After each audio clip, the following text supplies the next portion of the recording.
Fans is the #1 sponsor in battle rap. My name is Frank White, and I probably contributed to some of your favorite battles. In the last 4 years, I donated $222,000 to battle rap for the culture. Check out We the Fans Global on Instagram for the full catalog of battles I sponsor.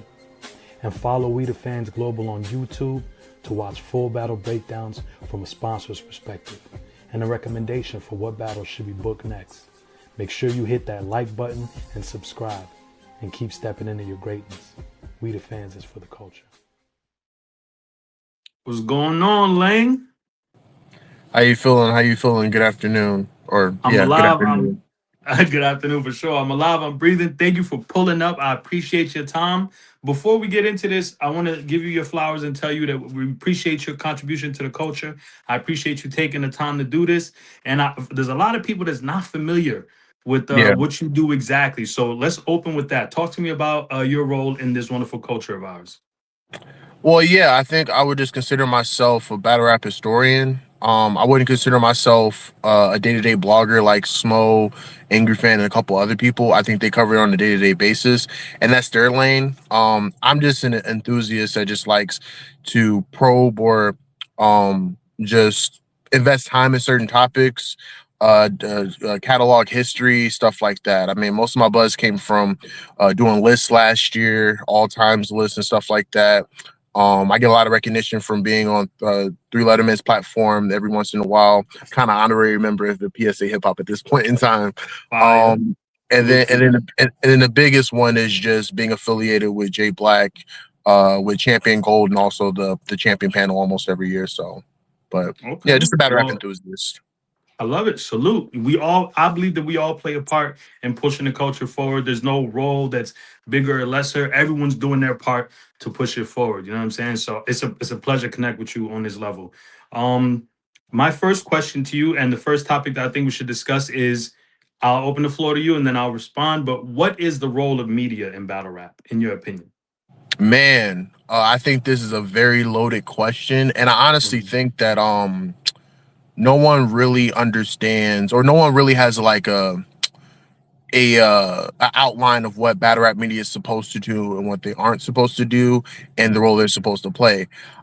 In terms of the value of battle rap media, I can say that, like, battle rap media is like the pulse of battle rap, in that they give you the insight of what the general masses feel about particular topics, about particular battles, what the culture wants, so on and so forth. Um, but just like with any media, right?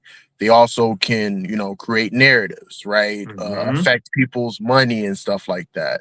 Um, Ultimately, in an ideal world, I think battle rap media is just a media outlet that just covers battle rap from an objective point of view.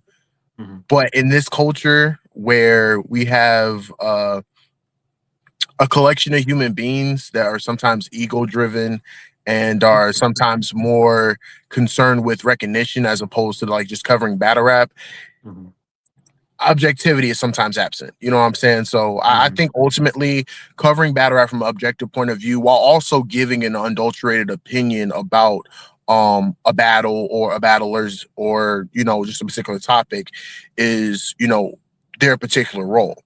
Mhm. Now, there are other people that kind of transcend just battle rap media. Like I think we talked off just recently, Jay Black. I think he transcend that because 100%. he is a person that is contributing tenfold on a different level. And he wears 1,000%. multiple hats, right? So he has like the promoter aspect of things, right? So I feel like there's battle rap outlets that are like really great for promotion, really great at pushing events and stuff like that. There's other battle rap outlets that are really great at having like just dialogue between them and the panelists. Like I think a prime example of that would be Black Compass Media. I feel like Shout out Black Compass. Facts. they're probably one of the guys that I feel like, they're the ones that have like that great balance between covering battle rap topics while also still giving you like that barbershop talk as well too. I feel like they have a Mhm. great mix there. Mhm. Then you have like your everyday people, like I said, Jay Smo, who just covers everything. You know what I'm saying? And it's his point of view. You can agree with it, disagree with it, but you can understand that he's coming from a genuine place A anytime he's very talking. genuine place, full of Right. integrity for So sure. yeah. And then you have other outlets who maybe not necessarily cover the actual battles itself, but they cover battle rap topics, which is kind of like this its own. It's like it's got. We kind of have to acknowledge that, like in any art form, any outlet, they're going to be subgenres, and I feel like we're just now in an era where like we have subgenres in battle rap media as well too, where we're covering, I guess, for lack of a better term, the drama or other topics that kind of transcend the actual battles itself. Are they both needed? I feel like there's a time and place for every genre. I think that ultimately, like at the base of it, it should just strictly be the battles, and that should be it for the most part. But realistically, our culture has just never really been based around just battles. Like even if you look at like the controversies back in the day, like the reason why math and dose was a huge thing outside of the battle itself was because of the drama it sparked outside of that, right? 100%. And this is one of 100%. the sports where it's one of the sports where the drama kind of drives the battle. So that's why it's kind of hard to like not have one without the other. You know what I'm saying? So I just think now the drama is kind of superseding the battles to a certain extent. Yep. But here's my Is that thing. just battle rap or is that society? That's what I was gonna say. I feel like it works both ways. I feel like media is understanding that, you know, a lot of fans are more drawn to the drama as opposed to the actual battles itself. The battle rappers to a certain extent are more invested in that, and too. Like I've seen battlers that promote drama that doesn't have anything to do with them more than their own battles. So again, I think that this is just a byproduct of, you know, a culture that is kind of driven off drama, but now I don't think it's been like drawn back enough to where we're funneling that back into like productivity on the battlefront. So It's just becoming just drama for the sake of drama as opposed to drama for promotion, drama for generating interest in battles. yeah, and again, you have that same issue. I think this is not just a battle rap issue. I think this is a hip hop issue as well too.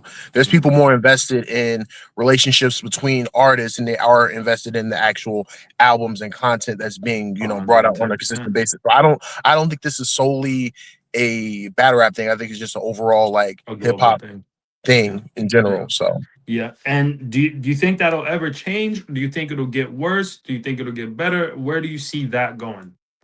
So I don't think it will change. I just think that we have to find a better way of funneling things. Yeah, balancing it and funneling things. Because I feel like with any art form or any because I consider battle rap an art form and a sport, 100%. in my opinion. So I feel like with any art form or sport, there are going to be changes. It's the matter of how do we adjust. Like the NFL, you could tell to like their initiative and trying to make football more offensive leaning, right, had its effects, and a lot of people wasn't rocking with it. So what did they do? They coached up the defense on how to play defense at a higher level to where you can counterbalance the NFL's initiatives for offense, right? So I guess I don't know what it will take, but I think in our lens it would be something like just maybe trying to find a way to better engage with the fans on the battle rap front with the battles, and that comes from, again, battlers promoting better, media members having to take a loss in views sometimes just to promote the battles, because my thing is right, the whole part, in my opinion, the whole initiative and part of being battle rap media is to just cover the battles itself. So why care about the views in that case?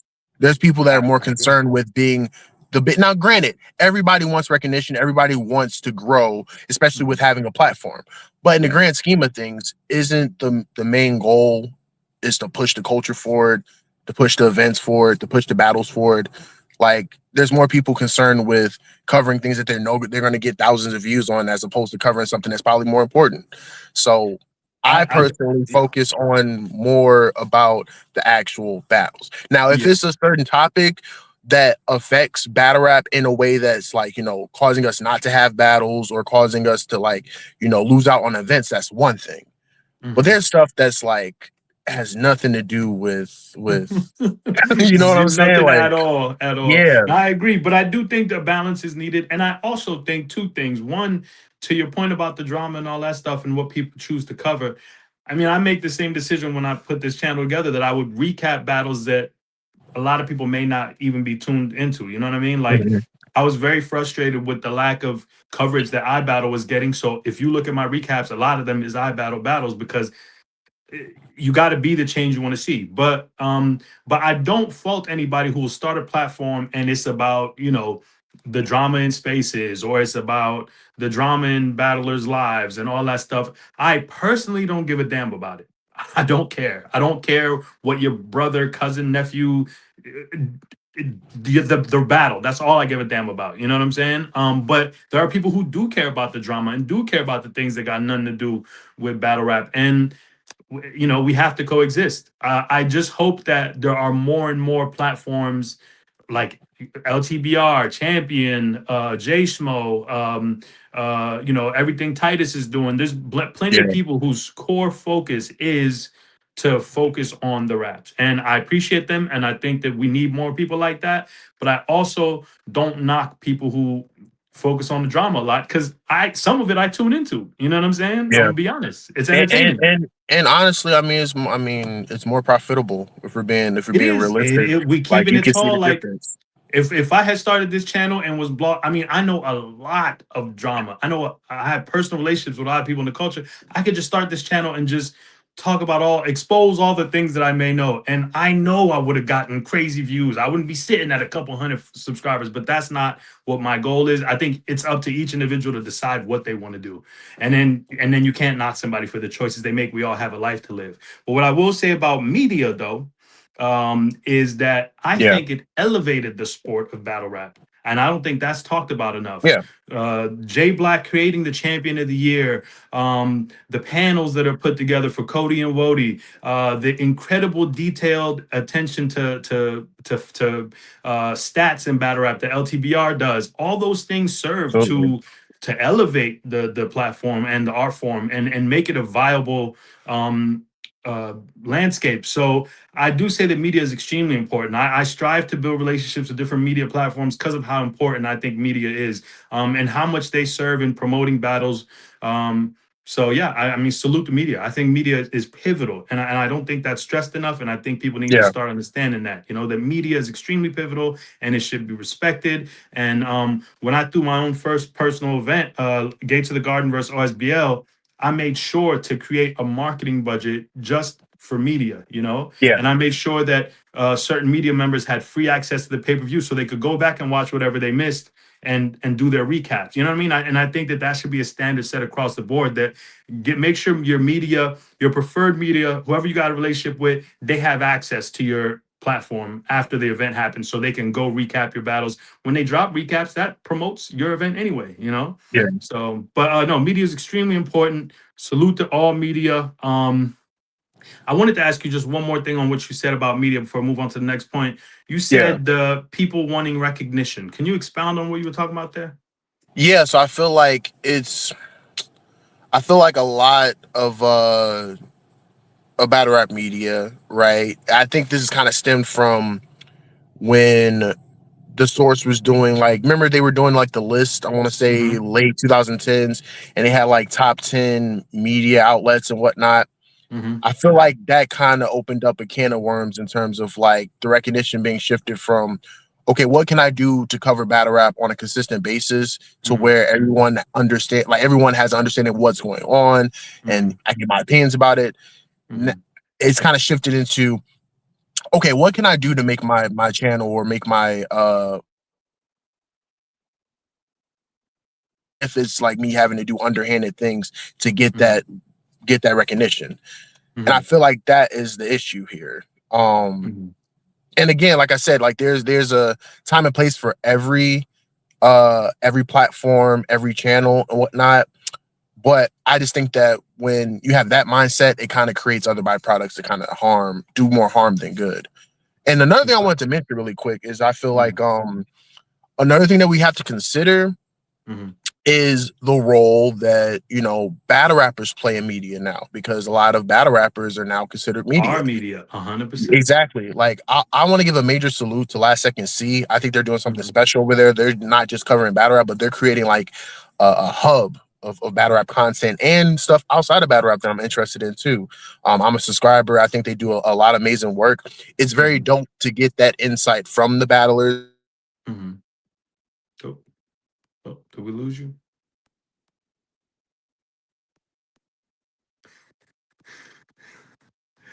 Uh-oh.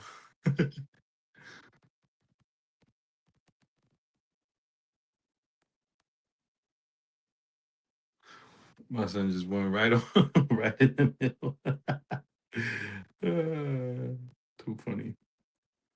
See if we get him back.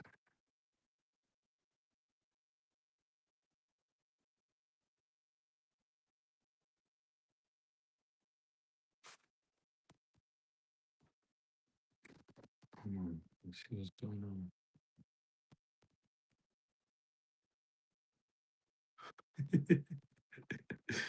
Say he'll be right back. Well, Lang will be right back, ladies and gentlemen. We off to an interesting start. He said he pulling right back up.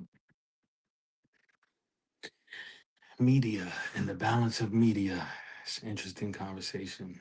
Hey, make sure if y'all in the comments that y'all comment what y'all thoughts are on what we talking about, because there's definitely some interesting topics. Do y'all think media do y'all what type of media do y'all enjoy in the comments? And then also, like, is there a balance? Do we need more of a balance? Or is it like, you know what, who cares about battle rap? Let's get to the drama. Y'all keep it tall. You know what I'm saying? I watch the drama just like I watch the battles. I try to create the balance myself, but I'm not gonna hold you. Some people just love the drama, and some people just love the battles. Where are you at with it? Where do you stand? You know what I'm saying? I'd be lying to you if I said I ain't watched some of the drama, man. Been watching battle rap for a long time. I love the battles, but sometimes the drama be entertaining. But when goes too far, when we start talking about like just stuff that ain't got nothing to do with battle rap, I'm cool. All right, Lang back. Yeah, my You fault heard? about that. Yeah, no, my You fault. good? My connection went out. But I You was good? saying that like battle rappers being a part of media now just Mm-hmm. kind of further proves the point that they play a role in how media operates as well too. Like I Mm-hmm. gave a major shout out to Last Second C.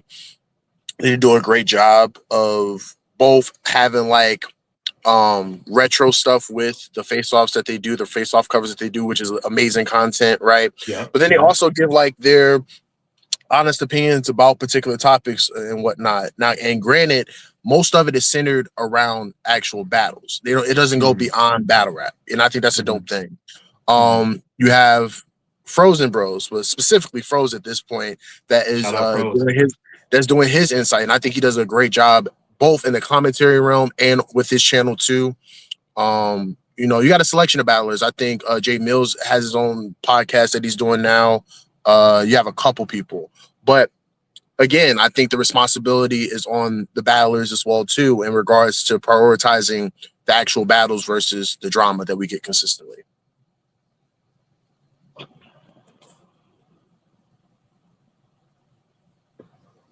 I don't know if that's me or you, but I think one of us. I can't see you, so I don't know if I have to hop in or hop back out.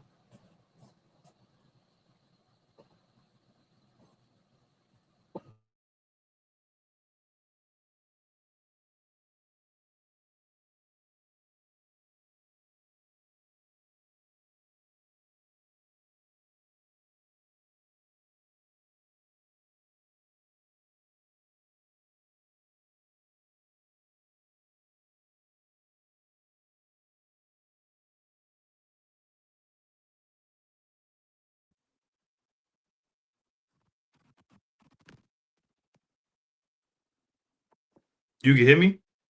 Yeah, we're good. Okay, Yeah, we we should off be to a good for the. rocky start. I'm about to say we should be good for the. No, you know what it is. Huh? I'm. Maybe we talking about stuff that like that people like. The world is like, nah. Nah, Nah, but this is but crazy. Do you want to yeah, start but over or we keep going from here? It's up to no, you. I was just gonna say ultimately, I just think that battle rappers are playing a role now, considering that they're a part of media as well too. Mm-hmm. So like, they have to lump themselves in with it. Even if 100%. even technically, even when you're hosting a space, you're playing a role in that. Because I how had many to battle learn that rappers the host? hard way. I had How to learn many that the battle hard way. I'm gonna rappers keep it host a tall. space and 3 hours of it is not even like about a battle, and then 20 minutes of it is about an event that just happened an hour ago. I'm gonna be honest. Spaces, and I had to learn that. That's part of the reason why I don't do spaces as much because I think the culture of it all started as a place to just socialize, right? Mhm. And of course we intertwined battle rap with this. Salute to OG Spaces. I think he was the first to merge battle rap and spaces. But eventually, different facets joined the spaces, and for me personally, it got to a point where spaces where I was just engaging in regular conversation turned into media drops. You know what I'm saying? And like we would be in spaces, and when you're listening in on the conversation and you don't know the context, you could take things out of context. So I'd be having exchanges with battle rappers that I have a rapport with, and we joke around, and it's like you're clipping up what we're joking about, and now that's news. You know what I'm saying? Mhm. And so people only get that snapshot of what we were talking about. And there was a certain time period where almost all the spaces I would do would turn into drops on certain media platforms. And I was Yeah. like, you know what? I have to be more conscious and more mindful of how I move, because whether I acknowledge it or not, I am now a figure in this culture. You know what I mean? And I thought in my head that, like, as long as I didn't go do interviews, as long as I wasn't like attending events and all in the faces of the cameras, that I could just skate by as like a regular battle rap fan. You know what I'm saying? But it's not the case. Yeah. Once you are in the public eye and once you're involved in some form of fashion in battle rap, they will take your your space snippets and post it as actual news. So, but yeah, you're right. Spaces definitely is another place where a lot of the content was being used as media, and it was an interesting time, or it And is an interesting time.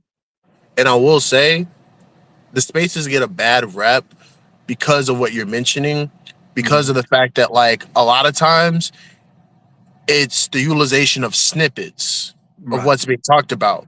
People Yeah. be in spaces for hours. And Hours. sometimes half of the space don't even necessarily be anything negative or anything bad. Hmm. There's times they spend time talking about actually positive topics. Yeah. But because negativity draws so much, it only takes They'll a clip down the. 15-minute Yeah. argument of a person that's hosting the space and Yeah. someone there that they're at odds with Yeah. to, just take over the airwaves. Shout out to Yeah. Tati for doing a great job and kind of merging she's now starting to merge the YouTube community and spaces. Hmm. I think that's a dope thing because I feel like there's a huge divide between, you know, Twitter fans and YouTube Hmm. fans, which is I kind of definitely crazy because at one point Twitter fans were YouTube fans. I don't know where the where did 110%. this divide. So I don't know, but It was, and I do got to shout out Tati because she never wanted that role. She didn't. She wasn't involved in battle rap to be. She kind of was pushed to the forefront, and all of us around her were like, "Yeah, listen, you got to just take this on because clearly there's a following developing." So salute to Tati for taking that on, and salute to T with Tati. If you're not subscribed, go subscribe. Her platform is dope. She does great interviews. She's very knowledgeable. But it's yeah, spaces is a good and bad thing. Like where I'm at now with it, I don't go to spaces as much, but that's where I started as well.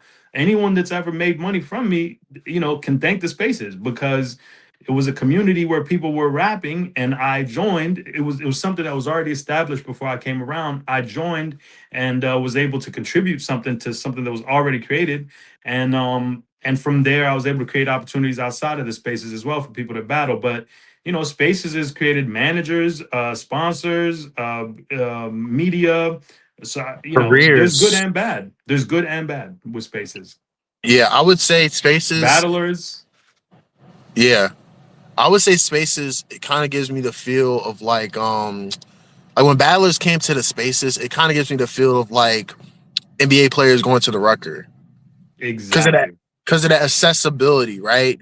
Yeah. Because at one point it were just diehard fans talking about battle rap, but then Yeah. when battlers came in, um, I think that and let me say this: I think it's dope that fans get to have that level of accessibility to the battlers. It can be a Mhm. good and bad thing, but I think it's I also was just dope gonna that say like that there's it good can be and a there's good and bad. bad thing, 100%. Yeah. Especially if the fans, especially if some of the fans' mo is just to irritate or troll the battlers, for sure. Hmm. That's, Hmm. but I think from the standpoint of like um fans getting more insight about battlers preparation, stuff like that behind the scenes is dope. Mm-hmm. And then on the flip side, the battlers get more insight on what the fans expect or what the fans want, so on and so forth. So $110%. they're both kind of informed. So there's a beauty in that. I just Yeah. think that, it was kind of just, yeah, it was just kind of thrown all together, Yeah. like it But just, I there's don't even also know what it's in. Yeah. there's also the bad though, where it is like, a battler that I may have only known as, from their bars and stuff. Now I know intimate details about them, and maybe I Yeah. don't like them as a person now. You know what I'm saying? Now Yeah. I think they're scumbag, and I don't want nothing to do with them. So it's like it's a good Yeah. and bad situation, but it's evolution, and all we Yeah. can do as humans is adapt. There's not much that can change other than what we decide to change within ourselves and how we deal with things. So I play the spaces less frequently, a lot less frequently. And I try to join for times when the conversation is about battle rap, because I don't, I'm these people. I didn't grow up with these people. They're not helping me raise my kids. They don't know my children, so it's like there's no need for me to be friends with people. But I think like with healthy boundaries, like just associating with people is good enough. But then there are others who use it as a dating app, and then we get to see their personal we get to see their personal drama unfold, and it's things that I don't care about. That's not my Yeah. business. You know what I mean? We all have mess at home. We all have family members that we fell out with that could come around and say wild stories. We all have relationship issues and things like that. But because that the proximity has been made, that established, now we know too much. And that's the Yeah. downside of it all, is we know too much. We're around each other too much. A battler can't even create mystique. You're not even excited about a battle announcement because you see them every day. You talk to them every day. So subconsciously, it's like, okay, you battling. So what? Like, let's talk about what you have for breakfast. You know what I mean? Because you're seeing them every single day. You're talking to them every day. So, and some people be in spaces all night. Like I've seen people host Yeah. spaces where they fall asleep with each other and Nah, wake I'm up not with each gonna other. So, lie. I think the craziest time was when Midnight Madness first started. Oh my mhm. god. People thought it was bad. Now, when Midnight Madness started, I don't know if people remember 2022 or late 2021 going into 2022, Mhm. they were on a space. It was like a 36-hour space one time or some Yeah, craziness like that. yeah, That was yeah. insane. I remember that. I do encourage battlers and people involved in battle rap to use it as a marketing tool, which is what I've strived to use it for.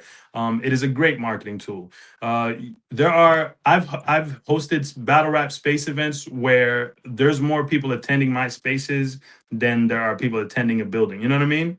I've Yeah. had 2,000, 1,000, 3,000 listeners in my spaces before. So it's like there's tons of battle rap events that don't get that kind of people showing up, that amount of people showing up. So it's all in how you use it, like everything else, like technology, like anything else that's on this planet. It's all in how you use it. Make sure it's in moderation. Make sure you have healthy boundaries so that you don't get too caught up in all of it. I guess we move on now to the next question. Is very important. Is How important is winning and losing in battle rap? Um, as a fan and as a battle rap Mhm, enthusiast, I would say winning and losing matters a lot. mhm, Uh, but I had to realize that sometimes we care more about a battler's legacy than they do. mm. Oh man, talk Like, about it. like, That's tough. and when I say that, I mean like, we have such a personal investment in certain matchups, storylines, so on and so forth. A lot of times, these battlers, when they were at odds, they end up being cool years later. Mhm. The animosity is no longer there. They just come in to get a check. Yeah. And then when I thought of it from that lens, the fact that like a lot of these battlers work 9 to 5 jobs outside of this, and this is just like a Mhm, side hustle for them, just for mhm. them to handle whatever they need to handle. It made me really think about like, damn, a lot of these battlers don't really care about winning or losing. They care about doing good enough to where they can get booked again. Right. As long Yeah. as they have fans that say, yo, they might have lost, but they were fire in the battle, Mhm, they're fine. mhm. So, in the grand scheme of things, I would say winning and losing matters if you care about the sport of battle rap. If Yeah. you care about the entertainment part of battle rap, which I think Mhm, both are important, don't get me wrong. mhm, If you care about mhm. the entertainment part of battle rap, it doesn't. If your favorite battler or whoever you're interested in does good enough for you to want them to see them again, they'll probably Mhm, get booked again, and you'll probably get a mhm, chance to see them again. mhm, Um, It's not like back then where you would lose a battle and you would sit down for a couple months. That's a fact. The culture and the sport has changed to where you have so many platforms. You got, so many different leagues throwing multiple events a year. It's not like back then where you only had like 2 or 3 major leagues and they were throwing like 3 or 4 events. Hell, when King of the Dot went on their spree of throwing a lot of events, a spree for them was only 6 or 7 events, right? If you look at That's a fact. 2021, in my opinion, 2021 is probably the best year we've had in modern battle rap in quite some time. Mm, And specifically this decade so far. If you look at mhm. 2021, URL alone threw like 30 plus events on Caffeine. That's one league. And then you're not accounting for RBE that was doing stuff, King of the Dot that was doing stuff, Gates of the Garden, I Battle, like a bunch of different leagues doing their own stuff, right? So Facts. battlers are going to get booked, right? So I feel like if you care about like the superlatives, right? Making the Cody list, Mhm, winning champion of the year, winning battler of the year, those particular honors, yes, it matters. But mhm. a lot of the battlers just care about that check that they get on the back end. So in the grand I scheme of mean, things, we got to be honest about where the economy is at. The economy's in a tough place for everybody. Like I say that myself. I say that for everybody. Like the economy is in a tough place, and so I totally understand doing it to get the check. I do think that, and everyone's entitled to decide what this means to them. But I know that as a consumer, as an avid consumer of the sport, I gravitate more towards those who care about legacy. I yeah, gravitate more to the battlers who can acknowledge when they lost the battle, and you can tell that this is their passion versus just a financial pursuit. And there's nothing wrong with it being a financial pursuit. But if mhm, that's your sole motivator, it'll show in your performance. It'll show in your lack of people that are fully invested in you succeeding. You know what I mean? So that's really what, uh, for me personally. Now, again, everybody chooses how they live their life, but you can see those battlers who have those fan bases that they could choke all 3 rounds and they'll be like, yeah, you won. And that is yeah, dangerous. That is dangerous. It's not something to encourage. I think that we should all strive to be as honest as possible. Now, everybody has a battler or two that they're biased about. None wrong with yeah, that. It's like your yeah. favorite basketball player. It is what it is. But overall, we should definitely be striving to care about winning and losing. Now, does it matter? No. And I'm gonna just say that flat out. It Yeah, does not matter. I've watched battlers create entire careers off losing. yeah. Entire careers. I've watched people lose back to back to back to back to back and continue to get booked without consequence. That is a sign of the times that we're in, and we've embraced mediocrity as a culture in a strange way. And that's just part of how society's gravitating now. Because I also think that envy and jealousy are at a high as well. So people don't want to support things that they feel they could never do, which is why mediocre talent or mediocre accomplishments are more celebrated now, because it's like, I feel better about myself knowing that you accomplished something I could too. If you show any kind of trait that's beyond what I could accomplish, it'll make me uncomfortable with myself. And Mhm, now I don't want to support that. So mediocrity has taken over in all facets of society, and that's permeating in battle rap too. So there's a lot of mediocre battlers. There's a lot of battlers. If I was a malicious person, I'd make a list of the battlers that need to quit because there's a lot of mhm, them. There's a lot of them. They need to go do something else. But the fact of the matter is, there's a place for everybody here, which is also a great thing. But there's a place for everybody because mediocrity is embraced.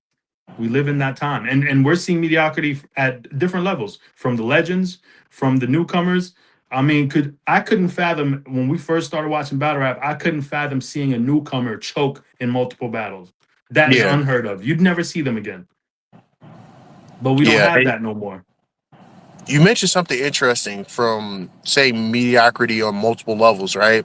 Hmm. I think that the interesting thing about battle rap operating as a sport and entertainment Hmm. is the fact that when you talk about like people, legends particularly, that have either lost a step or just Hmm. don't care anymore, Hmm. they get coddled. I A hate to hundred say percent. this, but they get coddled. And the It's reason why I just say they get facts. coddled is because they're living off of their legacy that they created like years Hmm. back. And what they Hmm. can do is, and what fans will do is, um when we critique or provide criticism of the battler in the said current form, they'll say, "Oh, but he's a legend. You gotta respect a Mhm. legend. Like the fact Mhm. that he's still even around is a blessing." And to a Mhm. certain extent, yes. But in the grand scheme of things, though, if we respect our legends and we respect like the legacy that they have, why aren't we telling them like, "Yo, you're tarnishing your legacy. You should probably 100%. either take it serious, or if you're not going to take it serious, just take a step back." Because my thing is, it's 100%. like I do believe that like there's no such thing as retirement in battle rap. Mhm. It's just like in hip hop. Like no artist is really retired from hip hop unless you want to say Mhm. Andre 3000, but he's a special case. You know what I'm saying? But Very there's special. but with it being an art form, as long as you're able to vocalize and as long as you're able to write something, Mhm. you're always capable to battle. You know what I'm saying? Agreed. So there's no Agreed. such thing as retirement. But what there is a such thing is like a hiatus, especially if you're not either inspired to battle or if your Mhm. head is just not in the right spot. Mhm. I agree. Or if your life is in shambles, Exactly. which So happens to all of us, because 2025 whooped everybody ass. But I agree. But I do think also the flip side of that is the reason why they say respect the legends and all that is because think of all the people who came and went within the span of a year. absolutely. And then think Yeah. about the people who were here for 5 plus, 10 plus years doing what they do. There Yeah. has to be some grace extended to the people who can maintain that long, the people who built a solid fan base, the people whose name still generates views, the people. So I give a little bit of grace with that because it's like, yes, to some extent, we do got to respect the legends, but we can also still be honest with the legends and tell them when they Absolutely. need to sit down, when they need Yeah. to stop, and nobody's perfect, obviously, but yes, there needs to be more honesty. And I also think that one thing I realized in developing relationships with certain battlers, we're quick to critique as the people that aren't doing the actual act, right? But we don't realize how much they critique themselves before they hear it from us. And you got Right. to think if you're a battler and you're having a terrible year, you're not only telling yourself over and over how terrible you are, but now you got to hear it from people you have relationships with, people you are friends with, people you associate with, and then every single person you see on social media dragging the point home. So that can also be detrimental. Mhm. And of course, that's the position they chose to play in life, and that comes with that. But there has to be some grace extended on this journey. If you've contributed a large portion of your life to this art form, there has to be some grace given back to you. So honesty, a little bit of grace, but also heavy on the honesty. Yeah, and I think that a way to kind of counterbalance like the negative, because like battle rap is like it's inherently negative to a certain degree It's because it's it's so founded on negativity. right, because it's so competitive, and on top of that it's like we're one of the only sports where we probably only care about your next performance. Like everything is a A race hundred percent. everything's a race when you go into the next battle, so I What have you understand done for me lately? 100%. exactly. But hold on, But my don't whole pass that though. Don't speed past that great point you just made. It is founded on negativity. yes. And that's something that people do not realize. This entire thing is created on negativity. So when we see the drama develop and the negativity flourishing, we have to remember that the foundation of this thing is to stand in front of another human being and say the most foul things you can come up with. The Exactly. foundation is tearing down another person. So a lot of that is the energy that we create. Yeah. And that's why I think it's important to acknowledge and highlight when a performer or battler is doing good. That's 100%. why, I think that's a very important thing, especially if we're talking about especially people that don't get the recognition too, because Mhm. you're already not really reaping that many benefits of, going on stage, getting your raps out cleanly, even though that's the basis of what you're supposed to do. Mhm. But I can understand why we have bitter battlers in the culture, Mhm. because there's battlers in the culture that are consistent for every year, And don't we get a say lick of nothing. recognition, And we say nothing to them. We say and it's nothing. unfortunate. Yeah. Yeah. So Yeah. that's why I do think that recognition and that appreciation and that grace that you mentioned is important, Mhm. because there are said battlers that have been doing it for years, consistently giving great material, giving great performances, never cheating the fans, and they don't get a lick of the recognition that someone gets for crap in the bed for 3 rounds. but then they give you one round where they were great, and then we forget about it. So 100%. And I was speaking with Clutch the other day, and I told him how much I hated that he forfeited the first round of chess intentionally, and I thought it was such a terrible move. But part of that social experiment that he was doing is it made his point valid in that that battle was talked about more because he choked in the first versus if he had just went in there and just battled and won. There is something to be said about the fact that we as humans highlight negativity so much. That is a human habit. Like you could be getting told all day, hey, your hoodie looks fire. That's a fire hoodie. But the first person to tell you that they don't like the color of your hoodie, that's who you're gonna remember. That's what you're gonna remember the most, is what you're gonna yeah, highlight. You're gonna think about that. You know what I'm saying? And it's the same when you're looking at comments. You bypass all the good comments and highlight the negative. So it's part of the society we in. And we also live in a society where they've now deemed it glazing to show positivity to yeah, somebody else, right? Which is a very yeah, strange thing because when I grew up, I was always inspired by people that did well, and it would make me want to be better. But we live in a time where, again, envy and jealousy is so predominant that you can't give those props to another person without it being frowned upon. So it's a strange time overall in society. We just living yeah. in a strange time. We're my favorite Michael Irving saying, "We're losing recipes." That's what We that's, what, that's what's going that's what's going a on. Because hundred like percent, when I 100%. to that point though, it's like again, if you look at like the basis of hip hop, right? Hmm. Shout outs is to me, shout outs is like one of the most important things in hip hop, right? Hmm. Like knowing that hip hop is kind of based around that competitive nature, we still have artists still shouting out people they were inspired by. And I feel like there's nothing wrong with that. There's nothing wrong with shouting out Agreed. someone that's having a good year or someone that had like did something great in the culture, so on and so forth. You know what I'm saying? But Mhm. again, like to that point though, it's like, yeah, we're just in different times. We're in different times. So 100%. My next point that we're gonna hit is very interesting. You brought this to my attention, and I've been thinking about it since you brought it to my attention. And I really don't know where we're gonna go with this point, but I'm gonna bring it to the table. We talked about the impact that Remy Ma and Easy the Block Captain had on the culture. ooh, yeah, Let me preface this segment yeah. with this. I have a great business relationship with Easy the Block Captain. I Hmm. didn't grow up with him. He's not, my best friend or anything like that, but we have a very cordial business relationship. Um, and there have been things that were personal to me that he helped me out with. But with all of that said, and Remy Ma is somebody who I've been listening to since from middle school, damn near. Like I remember her being on Pun's album, and when I first spoke to her, I told her, I said, you were on a song called "You Were Wrong" with Big Pun and Drag On. That's the first time I heard you. I've been, she was like, "What? That was a long time ago." And that's how long I've been. I'm a supporter of Remy Ma as not only a black woman, but a black businesswoman, an entrepreneur, a rapper, all those things. And then also a contributor to the culture, somebody who took their own money and started to contribute something to a culture Absolutely. that I love, which is the same lane I'm in. So with those things in mind, my perspective on some of the things that happen to and with these people is a little bit different because of how inspired I am by them, and also the collaborations that I have with them. But that will not stop me from being objective in this conversation. Yeah. Salute to Remy Ma, salute to Easy.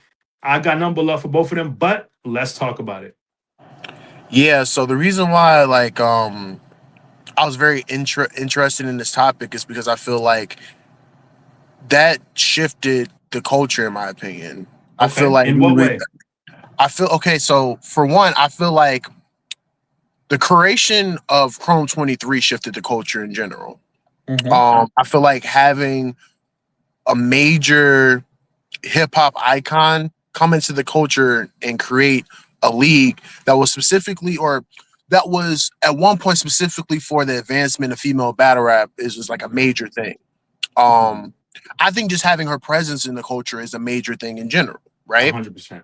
I think that when we had the first ever Chrome event that was on the the radio show. Either way, having it On on the Hot 97.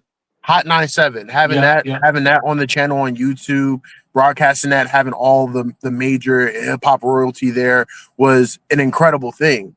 Mhm. I still think that her being in the culture is an incredible thing due to the exposure, especially when you're talking about we're in a down period when it comes to the battle rap economy, right?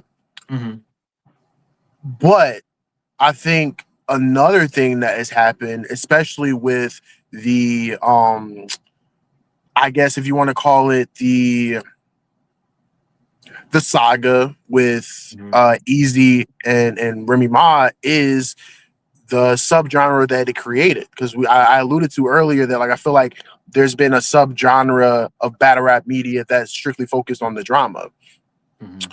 Um, and if you want to say that, it's not necessarily their fault, right? Because Mhm. at the end of the day, they can't control what media covers. I Mhm. still feel like, as you mentioned before, when you are a person within a culture and a major figure at that too, Mhm. you kind of play a role in a lot of things, right? So Yeah, directly or in, indirectly. in 2023, when we caught wind of the Easy and Remy Ma situation, I feel like I firsthand seen the change of battle rap media, like all the Shifting way. into more like gossip based is what you're saying? Yes, Mhm. specifically. Mhm. Now, granted, I will say probably one of the most hot button topics, not just in battle rap, but in hip hop in general, Mhm. especially because of the I guess the perception or the aura that was behind the union between Remy Ma and Papoose, right? Mhm. Mhm. So when that comes into a culture that, in the grand scheme of things, is really small, Mhm. it kind of becomes like a large, huge whale in a small pond. You know what I'm saying? So Yeah. I, I say that to say that I feel like ever since the what was the name of that card? 40 bars and Yoshi G. Oh my God. Yes, I know what you're talking It's the about. grudge The match card, but 40, I the forgot the 40 name of and the the card. Yoshi card. But yeah, I know what you're talking about. I just can't remember the name Okay, off the top of my head. ever since that card, I feel Mhm. like the the landscape of battle rap media has changed tremendously, and the landscape of battle rap in general has changed tremendously too.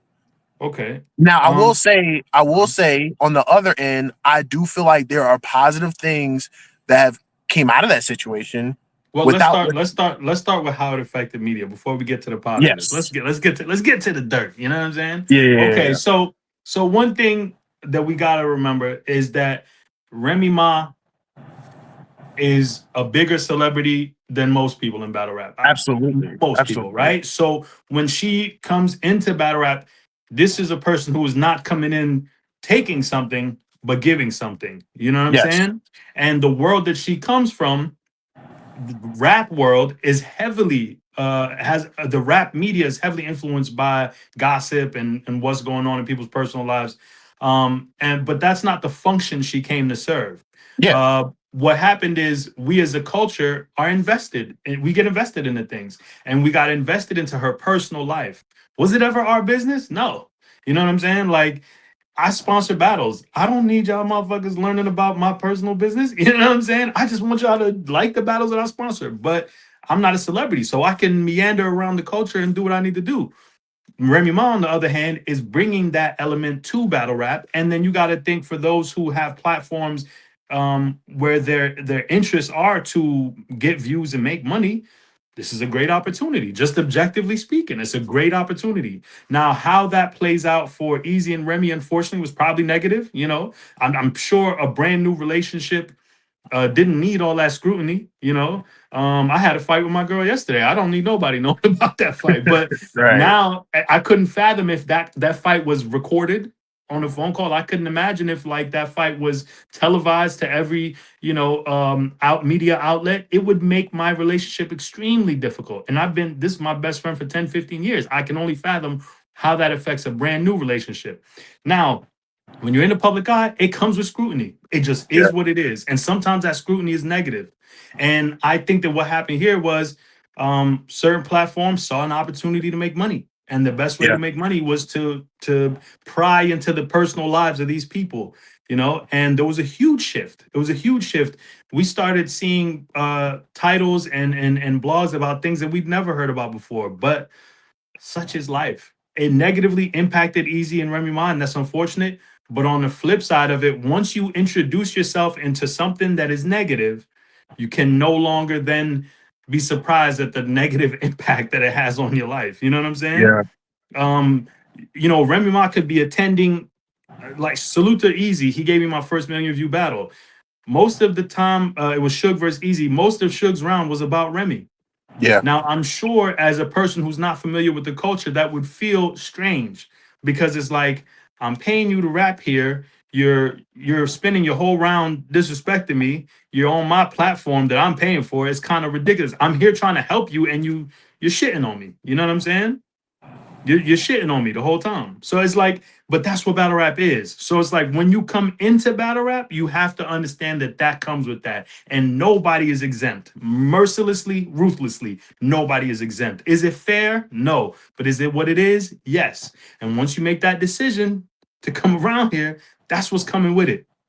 You may love battle rap, you may love the battles, you may be, really passionate about that, but there's a whole other thing that comes with it. It's like that. It's like I had a phase in my life where I only dated bottle girls. I thought bottle girls were so fine. I love bottle girls. I was addicted, you know what I'm saying? But there was another side that came with that. And Mhm. that's just as I'm desiring those women, a million other men are desiring them. So there's about 30 people in that same line that I'm in too. You know what I'm saying? And there's a lot of stress and BS that comes with that I had to accept or remove myself from if it was too much. And I removed myself from it. Being in battle rap in any position, especially a public one, it will come with a lot of negativity. And you have to decide as an individual if you're ready to deal with that or not. I agree with you 100% that it shifted the culture. I mean, when was the last time we had recorded phone calls leak? When was the last time we Yeah. had, you know what I mean? Like, it was a lot going on. We're seeing battle rap media that did the day to day coverage of regular battles shift to just covering that situation itself, and it's kind Over of and over and over and making bank because we yeah, watching. We yeah. it's every aspect of that is responsible. It's not just the people making the content, it's the people watching it. You know what I'm And and, saying? and you know what, another thing that I thought about them, because the more I think about the situation, more I feel like it was just bad timing. Like, Easy was just removed from the URL situation. Mm-hmm. So when you think about that in itself, he was already the most talked about battler in battle rap because he was kind of, I don't want to say crowned, but he was labeled the battler going against the machine at that point in time. Because 110%. remember, because 110%. remember, the biggest thing that happened at the start of the year was him saying, "I'm taking this Hitman battle on Chrome Mm-hmm. 23." Right? Mm-hmm. Mm-hmm. You couple that with him then having like the trenches, which is kind of like a sub league of A Chrome 23. subset of, yeah, 100%. Exactly, right. And then you couple that with the saga that we got outside of the battle rap thing, it all just became one bubble of drama that has sparked a Non-stop. whole subgenre of battle rap at this point. So That's a fact. so I always look back at 2023 with like a weird set of eyes because on one hand, outside of the subgenre that was created, that was actually a pretty good year of battle rap. If you look at it from a battle standpoint, Just we were able to battles, get those some fire we were battles. able to King of the Dot came back. We were able to get the Pat Stay tribute event that happened the same Mm-hmm. day as the Chrome 23 event with Eazy and Hitman. We were able to get Eazy and Geechee. We were able to get Eazy and John John. And outside of that, we were able to get Rum Nitty and Ilmac, Real Sick and Mm-hmm. A Ward. We were able to get the Mm-hmm. Blue Room series. That was nuts. Like Amazing. 2023 was an amazing year. It was a good But little year. that dark cloud, like that dark cloud That over hung that over year everything. will always be that saga that occurred. And I still don't think as a culture we've recovered from that particularly. Well, you gotta ask. I don't think we'll ever recover. I think I compare battle rap to You ever dated a woman that was unhealed, that was Yes. not at all on a healing journey, Yes. and just never really faced her consequences, but just moved from opportunity to opportunity? That's what battle rap is. Is that girl that is damn near impossible to keep. She's got a lot of issues that she needs to fix, but she never fixes it. She just goes on to the next opportunity, right? Mm. And you got to look at all the people that came into battle rap. Drake, Yeah. Gerald, you know what I'm saying? The list goes on and on of the mayor. The list goes on and on of people who have brought people who are larger than battle rap, because we forget that battle rap is a subculture of a subculture of a subculture. Yeah. They have come into battle rap and these things have happened to them and they moved on from it. And the reason they moved on from it again is because this is that girl that doesn't know how to maintain a relationship. She only knows how to move from one relationship to the next because she never takes the time to fix her issues. And Damn. that's what battle rap is essentially, from as a person who's been a contributor, and that's what it is that Yeah. battle rap hasn't taken the time to fix its issues. It's just moving from one contributor to the next, and the issues continue to grow. So this won't change. This will continue until there's a reset that occurs in battle rap. Now what that reset looks like, I don't know. Yeah. And not everybody's experiencing that girl the same way. Everybody's It's true. experiencing her differently. So there are people who It's are true. having the greatest time ever in battle rap. And when we speak on these things, they don't even know what we're talking about. Hey, my checks is coming in every month. I don't know what these two dudes are talking about.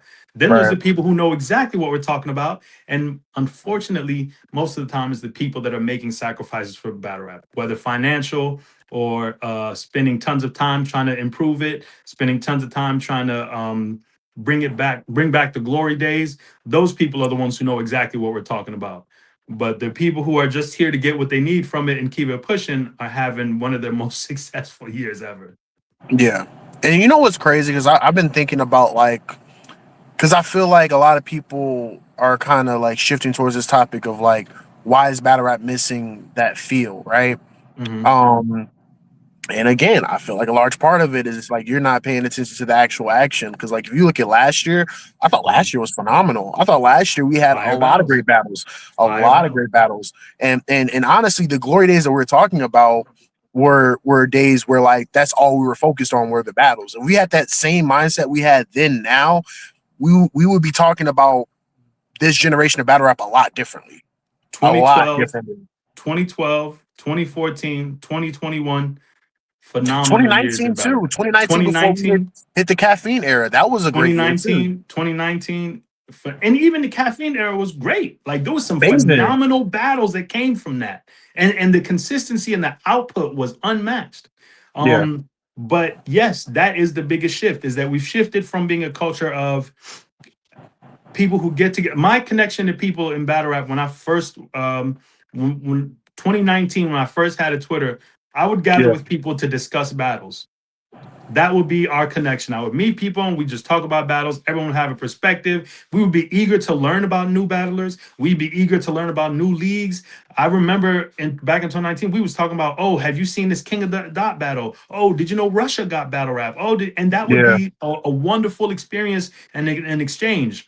But in 2025, when you meet a battle rap fan, y'all there to talk about the gossip. Y'all there to talk about things that most of the time got nothing to do with battle rap. Y'all there to try to find a date, you know what I'm saying? Because you don't have it in your personal life. It's a different world. And things evolve. All you can do is adapt and Yeah. choose what works for you.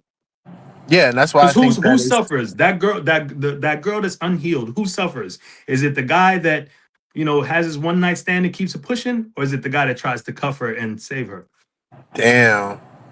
That's a I love that analogy. That's kind of crazy. You know, and you're not the only one to personify hip hop as a lady. Shout out to Common. You feel me? Oh So God, that's dope. I That's used to dope. love her. You feel me? Yeah. I used to love Yeah. battle rap. The battle rap that I was introduced to, and the culture. Man, we were watching KOTD, we were watching URL, we were watching RBE, we were watching everything. Yeah. Nowadays, you'll find people that get involved in battle rap politics that got nothing to do with them. I've Yeah. spoken to battle rap fans who said, "I don't watch King of the Dot." For What? what? What are you talking about? Or they'll say stuff like, "Oh, what they got battle rap in England? I don't watch that. I don't know what they talking about. They speak English like we speak English. What do you mean you don't know?" Yeah. So it's like it's a different time. I think a lot of us still love battle rap though. I think 100. we're in that rocky, like if we still using that analogy, we're in that rocky part of the relationship where we're just trying to figure out where everything went wrong. Are you leaving or are you But staying? yeah, right. Yep, Like yep, we're trying to yep, figure out where everything went wrong, you feel me? But yep. again, but here's the thing. One thing I will say about battle rap is that battle rap is a resilient place. A hundred Because percent. I feel like battle rap has overcame a bunch of different things that could have ended the sport. 1,000%. From Caffeine, the disappearance of caffeine, That's what I'm saying. that could have From killed it. from that to fights to A at hundred one percent. point people not being able to find venues for battle rap. Like A hundred percent. we've overcome so much in the last 20 years to where Mhm. I'm confident in saying that we'll still be around for another 20 years. But we just got to figure out this rough patch right now and how we can go about just creating that spark again. Because I feel like there was a time period where you mentioned 2012. The year after that, 2013 wasn't the best year. I mean, Yeah. we had potential and whatnot. I mean, there was Mhm. events still getting thrown and booked, but in the Mhm. grand scheme of things, I mean, it was a far cry from Summer Madness to and all those other good events that we got. You know what I'm saying? So like Yeah. Yeah. battle rap always goes in cycles. You're gonna have cycles where we're up here, then we're Mhm. down here, and then Mhm. we're just in purgatory. You know what I'm A saying? So hundred percent. I'm confident in saying that I feel like battle rap will still be around for another 20 years. It's just a matter of figuring out how we're going to adjust to this new landscape And what that's gonna of what look we're at like. right now. Yeah. 100%. Okay, so the next one I want to discuss with you that I brought to your attention is I remember there was a time where let me preface it by saying this. The URL TV created an app for Yeah. $7.99. Yeah. All of a sudden people they were outraged, right? Yeah. People got money for weed, people got money for Netflix, Paramount, Paramount Plus, HBO, Netflix, and this is again a cultural issue. But we have money for Gucci belts, we have money for everything, but 7.99 is where we draw the line. A Mm. black owned thing is where we draw the line, and it's kind of crazy to me. I support the app not because it's the world's greatest app, not because I'm getting the flood of content that I want. I've pitched to URL adding a radio station to the app, a music video channel to the app. I've pitched to them to have a non-stop playing, rotating reel of highlights of the best battles on the app. I've pitched all kinds of ideas to URL, right? I'm investing in that app not because it does the world for me, but because I support black business. I've been watching Absolutely. URL for years. Why would I Hmm. not support something that they're making? And they're using the revenue from that app to pay the talent to create more events. So Yeah. if all I got to do is give you $7.99 a month and you going to make sure that we got more battles, I'm with it. Yeah. I'm with it. That's not a big deal. Now, to my point, the big stink that everybody made about the app was that, oh, people aren't getting YouTube drops, people aren't getting YouTube drops. Every other league dropped battles on YouTube. Every league that didn't have an app dropped battles on YouTube. So I want to understand why the decline of views continued when everyone else was dropping stuff on YouTube. Why did that decline continue? Well, you know what's the interesting thing? The app got introduced in 2019. I remember vividly because I think I subscribed May of 2019. Mm-hmm. The first battle they dropped on the app, just this is just for history. This is what I do. Let's The go. first Let's battle they go. ever dropped on the app was New Jersey Twerk versus Rumnitty. I Mm, remember that vividly because that was on Smack Volume 3, the end of 2018. So it was actually great, an impeccable rollout, I thought, great right? battle. Mm-hmm. Their selling points of the app was exclusive content, right? Mm-hmm. And just them wanting to take ownership of their content, especially Mm-hmm. because they're not getting the revenue off of YouTube as much anymore. A hundred And percent. honestly, that's a fair point. And you got to think before 2019 marked a 10-year anniversary of URL being around and them just throwing events for the love. You know what I'm saying? So Mm-hmm. it's actually Constantly. it's actually pretty fair for them want to like recoup in some way, right? Mm-hmm. Um, when they crafted the app, right, we were Mm-hmm. getting the band battles. We were Mm-hmm. getting exclusive videos. I remember they had a Your Honor documentary, a Swamp documentary, Rum Nitty, Geechee documentaries.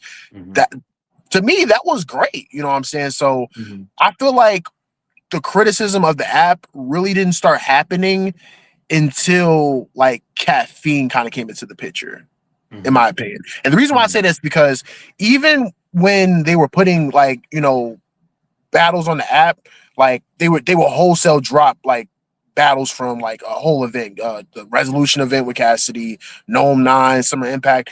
Funny enough, they were still putting those battles on YouTube, and those battles are still getting millions and millions of views. Mm-hmm. Like the Geechee and Surf was on YouTube for a while. They got a drop, millions of views instantly.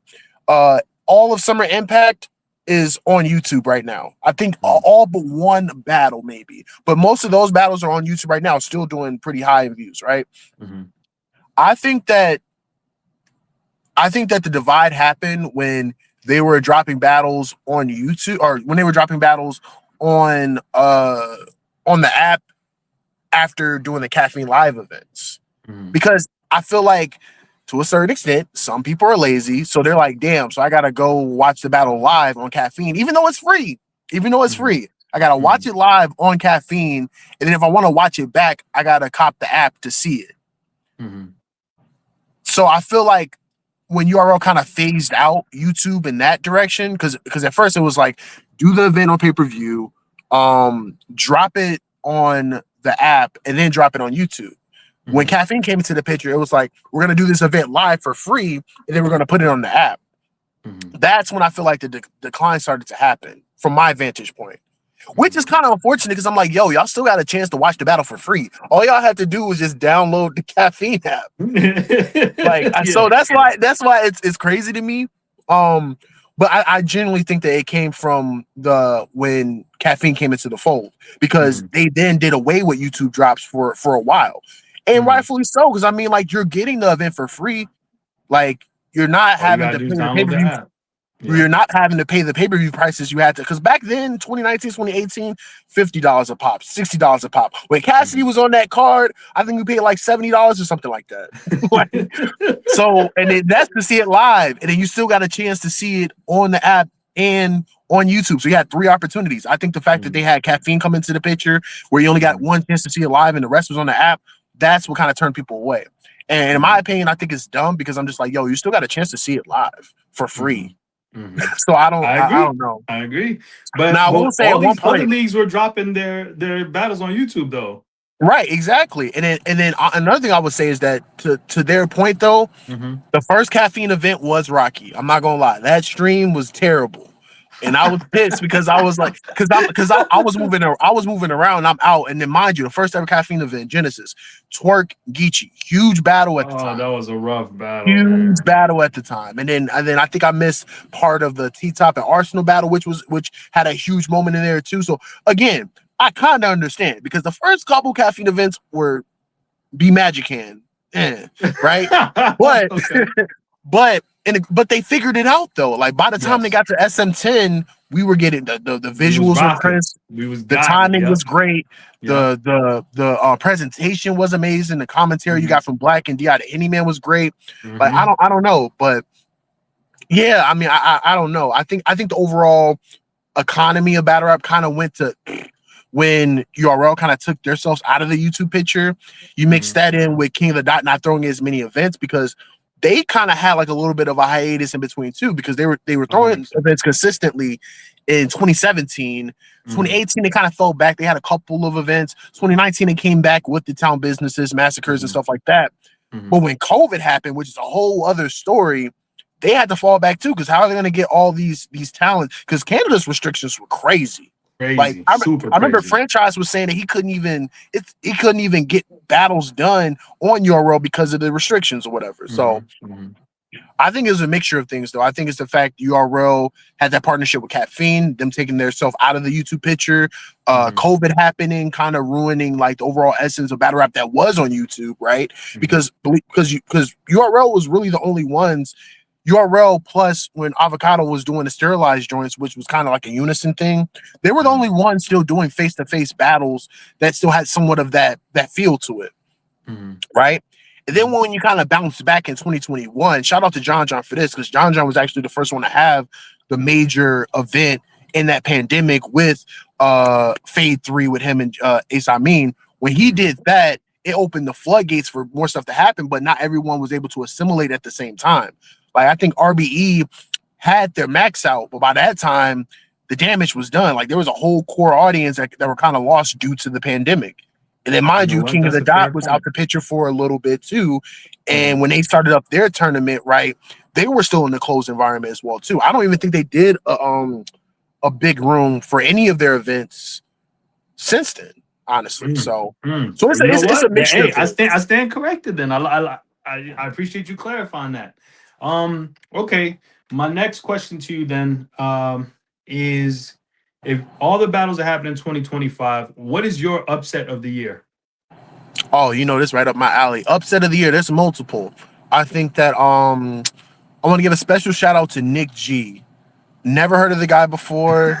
I'm like, bro, not to even say it like that. No, Never that's heard of the real guy though. That's before. real. And you know, when we're looking, first off, when we're going into that the Kayshawn and Shotty event, Hmm. we're excited to see Kayshawn and Shotty. Hmm. Kayshawn for the return, Shotty for the return. Hmm. That's what we were really came to see. But Nick G actually made a splash and arguably beat JC on that card. So Which is to me, insane as a debut. to to me, that's one of the biggest upsets of the year. I got a video coming out soon, so I guess I'll shameless plug this really quick. Let's Another big go. No, upset don't shameless is going plug it. Plug it fully. Talk to the people nah about your channel. because I have a video coming out in a couple of days. Hopefully, I can get it out within 48 hours. I'm trying to get it out before the year, but we'll see. Hmm. Um, I'm doing a video on Av's streak that he's had from the B dot battle to the Saga battle. The significance behind that is that from from the B dot battle on Smack Volume 8 of late 2021 up until October of this year, Av Hmm. didn't take a clear loss for like a 4-year span, 3-year span. Y'all love So to in say that. 2021, Has he had some debatables though? Because yes, Wusa, but debatable's is Vixen. different than a clear loss though. Like Okay, a okay. loss where like I'm not mad at like that. everyone saying you're definitively lost, that's Yeah, different. I Because B respect Dot that. was But the I one where do got Vixen and Wusa beating him. But continue. Also, what is your channel? Where can they find you? How is it? yeah, so you can find me on YouTube. It's the Speaking Our Language show. I'll give you the link here so you can plug it or whatever. Got it. But yeah, so I have a whole documentary detailing all the battles he's had since the B Dot battle up into the Saga battle, where it's like a 22 battles, 4-year gap, where you can say he arguably hasn't really lost the battle, right? I say Amazing. that to say Saga beating Av to me is one of the biggest upsets considering that streak that he had. Because no, Agreed. and Salute to Saga. mind you, it was a replacement battle too. So none of them had 100%. the preparation, right? 100%. And yeah, I thought Saga not only won, he overwon. You know what I'm saying? Against a guy that rarely Saga loses. beating Av is crazy, but Saga also beat Danny. Like Saga's been doing his thing. I'm not gonna No, he's lie. been doing his thing this year. But to Yeah. be fair though, like I have to be honest and say like I don't know how many people had Saga beating Av going into the battle round. I agree. I Let's be agree. I agree. yeah. So I would say that one.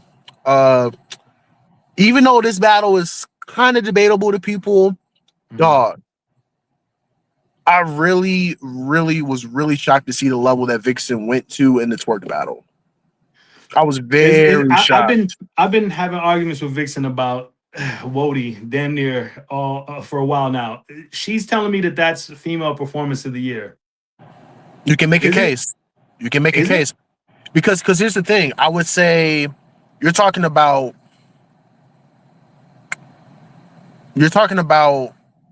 Twerk on a big stage. Mind you, Twerk is coming off of the performance against Big K where he won performance of the year, if I'm not mistaken, right? Correct. On the same Correct. league as well, too. And mind you, Twerk Correct. is not just trying to battle to have performance of the year, but he's also trying to, I feel like he's trying to like, you know how like Jay-Z throws subtle shots or whatever. I feel like Mhm. Twerk is purposely having those performances on Hitman's League just to kind of like, hey, like this could be you right here. You know what I'm saying? So Yeah. I say that, Yeah. but I say that to say that I feel like the fact that she went against that caliber of an MC on a major Mhm. stage, and we know that Twerk's a top 5 performer all time, and Mhm. arguably beat him, in my opinion, I thought she won second and third. So Very clear. And that and, second was incredible. and on top of that, if you talk about just the momentum, the pacing, the Mhm. moments, the Mhm. performance, the creativity, The rebuttals. the rebuttal, like you can argue that yeah, that could be performance of the year. Now I will say another performance I like to throw in there because Mhm. of the clear separation she showed between herself and her opponent is Mhm. official against Chirac. I feel like all 3 are Mm. rounds from official, and I think Mhm. I give it a little bit more credence because I think she lost her mother the same week or something like that, or And she still showed up. Salute within a official. couple of months or a couple of weeks or whatever, and still gave you that all-time performance. Those two are the ones I would say are probably performance of the year. I know someone will say Hustle against Hitman, but I feel like that battle's debatable. And honestly, I had Hustle. You had Hustle? it's debatable. I'm not mad if someone has Hustle. It's Who debatable. You had, man? Who you personally had? So I had Hustle taking the first clearly. I feel like that's one of the best rounds I've ever seen from Hustle, all things considered. I had Hitman edge in the second, and the third is a toss-up because I didn't care for how Hitman ended his third, and then obviously Hustle went into a different direction towards the end. So that battle is genuinely debatable to me. Okay. So you don't have become the panel. I feel like we're gonna have to discuss that battle, so I'll give a genuine winner. You're gonna have to when I'm on the panel for sure. But right now, I'll keep it at that. But I feel like officials 3 rounds for Chirac and Vixen's 3 rounds for Twerk are up there for performance of the year amongst the ladies. Okay. Sure. What are the golden years of battle rap? Definitively. Can we define golden years? Because I feel like hip hop had its golden years. Everybody has those years that they think battle rap is at its best. I would say for me, it's 2012 to. Oh, go ahead. Well, that's the thing, because golden years, so in hip hop, people consider the golden years the 80s. Not me, but some people do. But here's the thing. But people would then say the 90s were better. That's why I'm saying, like, 1,000%. What are we considering? Are we saying like the golden years in terms of I guess we'd say personally for you, what are your golden years? Is that probably better to ask? Because I have a different like take on what golden years is supposed to mean. Like it's kind of the same thing with the Mount Rushmore talk. It's like the way I view Mount Rushmore is different than like how they're using it in the culture, because we know Mount Rushmore is supposed to mean foundational, not all time. That's a different discussion, right? 110%. So for me, if I was to say the best years of battle rap, that would be different than the golden years of battle rap. So if I'm saying, I'll do both. If I was to say the golden years of battle rap, I am going to say, and this is going to be a large era here, but I'm going to say 2003 to 2010. I'll say that's the golden, because you still have like you have the pure essence of battle rap with like you still have like Scribble Jam, you still have like the Smack DVDs, and you kind of are morphing into this more modern style of battle rap when Grind Times comes into the picture, when URL starts to become a league, when King of the Dot, Put Your Money Where Your Mouth Is at the time, then spawns as the King of the Dot. So it's like, to me, that's the golden era. If you're talking about the best era of battle rap, I can make an argument and say from 2011. That's a good year. I would say from 2011 to 2014. Yeah, but that 2014 year, people just don't 2011. 2011, you were able, because here's my thing. As great as 2012 was, 2011 was the perfect precursor, because you were able to get DNA Disaster with Drake hosting, right? You were able to get the first ever Gnome, the first ever SM. You were able to get the event in Detroit. You were also able to get, in my opinion, one of the best small room battles ever with Sue Surf and Big T. So to me personally, that was my introduction to Big T. That's what I'm saying. Incredible. So for me personally, I think there needs to be more love on that 2011 year, because you arguably have it set up the key players for sure. Absolutely. Because in my opinion, you don't get Cannabis and Disaster the year later if you don't have that DNA and Disaster battle that happened the year before. 100%. So okay, I'm not mad at that. If those were the best in the golden years, what era are we in now? So I don't know if you watch wrestling or not.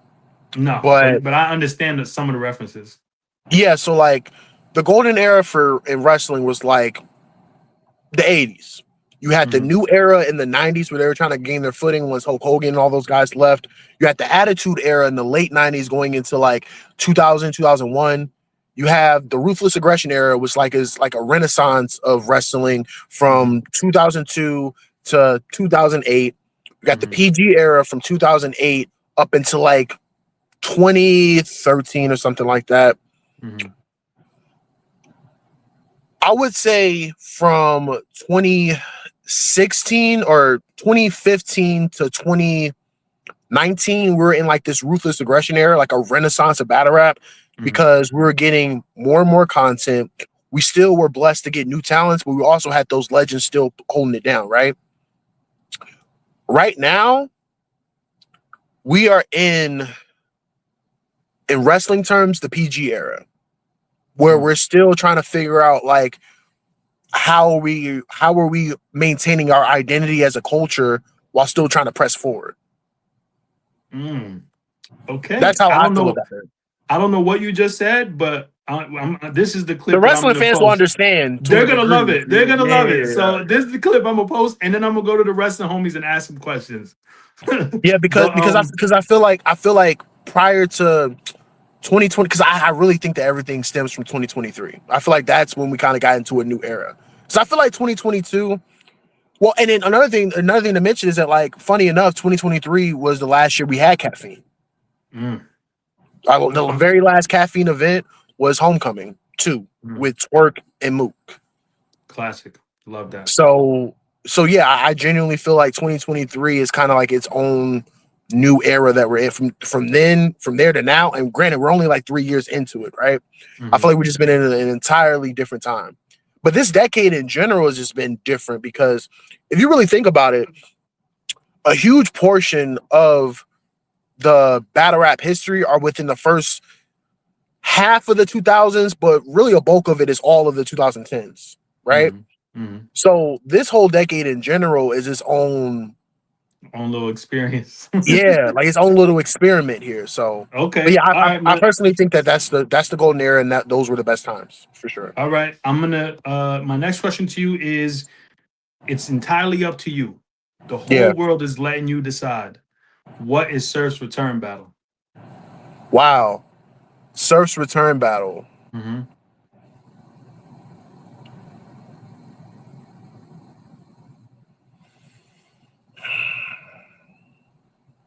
I get to choose the league too? Is the whole thing's up to you. Okay, so I'm gonna give a rollout. Let's go. Let's say because one thing I remember, because Surf has had many returns. But one return I remember vividly was when Surf was sitting in the studio with like a little varsity jacket, or not little, but like a varsity jacket or whatever. And he was like, yeah, when I've been gone, people saying that these guys been wilding, you know, people been throwing in Chess, JC, but I don't want to take the hottest guy right now. And he ended up taking Rum Nitty, right? Rum Nitty was coming off of Iron Solomon, just killing it, right? There's a newcomer to URL. And he has been the antithesis of the URL. Maybe not intentionally, but to many people, he's been the antithesis of the URL movement with his, you know, nomadic, you know, journeyman style that he's had. And I'm talking about A-Ward. And the brother A-Ward just threw out a shot to Surf on the now granted, however you feel about the T-Top and A-Ward battle, whatever, but I thought the shot itself was pretty effective, if I'm being real. Okay. If I'm thinking of a battle that won't really have that many politics behind it, won't really struggle from a financial standpoint, because I feel like A-Ward is just will take wreck. Now, granted, I'm not saying he's a cheap, I'm not saying he's like a cheap battler or anything like that, but he'll be reasonable, right? Yeah. And from the standpoint of, you're talking about the guy that just hopped over to URL versus arguably like the guardian of URL, right? Why not do A-Ward and Surf? Okay. Now I know that's like, I know that's coming from left field, because everybody would say Surfing Good, Surfing Mook, Surfing Eazy, right? And you'll probably get those. But like, if we're talking about a battle I genuinely feel like has like from a thematic standpoint, I feel like that's the one. I feel like that's the one that they can execute without a problem. I feel like they can execute that one without a problem. Okay.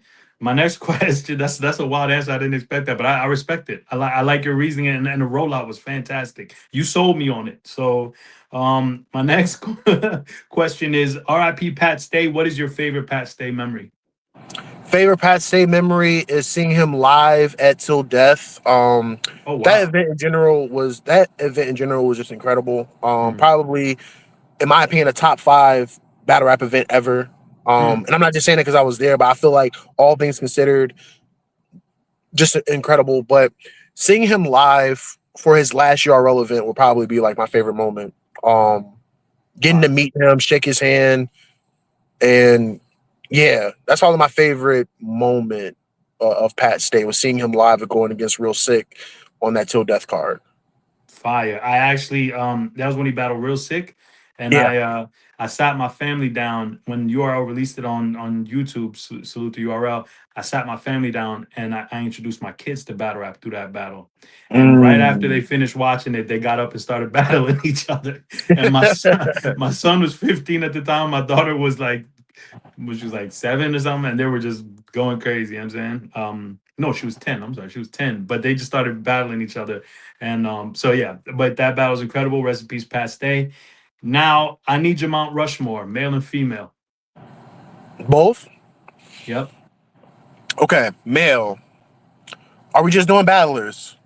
Because you know, Smack Just can have battle, his own. Smack, no, Organic just knows. battle I'm rap, about to no, say just because they can battle have their own. rap. You Salute feel me? Smack, but just So battle rappers. yeah, battle rappers. Yeah, Mount Rushmore let's go. again. All time and Mount Rushmore is different for me. Okay. Um, Yeah, of course, and it has to be because all time is the best all time and all. you Mount can be Rushmore. both. You can Uh be huh. both, but Hmm. sometimes, like, yeah, like I'll put it I'd to you say it's like the this. foundational, Yeah, people essentially. Yeah, yeah. So, let's start. Let's start with ladies first. Let's start with the ladies. let's do it. First person I got to do it. Miss Hustle. Got to do Miss At number Hustle. one. Not no. It's there's no ranking Oh, in Mount no order. Rushmore. It's just Okay, so just one of the four. Okay, ladies. okay. No There's no pressure. No ranking. pressure. No That's why I pressure. say it's not all time talk because people see if you clip My that and put fault. that My up there, fault. then I'm in trouble. I'm about to say you was trying to get me in trouble. Don't do My that. bad. My That's crazy. bad. Nah, you Okay. try to line me. That's crazy. My bad. Nah, I got Hustle on there. Hmm. I mean, outside of just the things she's been able to accomplish as a Hmm. battler, I just think that from an impactful standpoint, first was a part of the first ever lady battle on URL, right? So she's legitimately one of the first ladies of URL. Because I don't like her saying first lady as if like there wasn't another lady. You feel me? But okay, I'll let her have it. First lady of URL for sure. Um, Helping normalize intergender battles is a huge thing as well too. Now, granted, there was other people back in the day battling men, right? So shout out to Gaddis and all those ladies back then. But Blue guys. she was the first one to really normalize it. You know what I'm saying? So I think that's a huge deal. Um, had major contributions to Queen of the Ring. Her and QB is probably one of the biggest grudge matches of all time, especially in Queen of the Ring history. I feel like that needs to get more recognition as well too. Hmm. She's given multiple classics with that battle, her and Misfit, even her and 40 in the latter portion of the existence of Queen of the Ring in 2020 was a major deal for what it was worth too. So she has to go on there. Jazz the Rapper. I mean, you can't say one without the other. Like at this point, it's like One A, hustle, one jazz, B. jazz, Yeah, hustle. yeah, Right, yeah, yeah, exactly. yeah. So Jazz the Rapper for sure. Hmm. I You got think two that more. You got two more. out of most of the ladies, she's probably transcended battle rap the most. Hmm. I think her brand is probably like one of the biggest battle rap brands, not just in female battle rap, but in general. Um, the things that she's been able to accomplish with the things that she was able to accomplish before she went on this resurgence of battling more frequently is incredible. So I feel like yeah, you can't have a female Mount Rushmore in battle rap without having Jazz and Hustle on it. Hmm. The last two,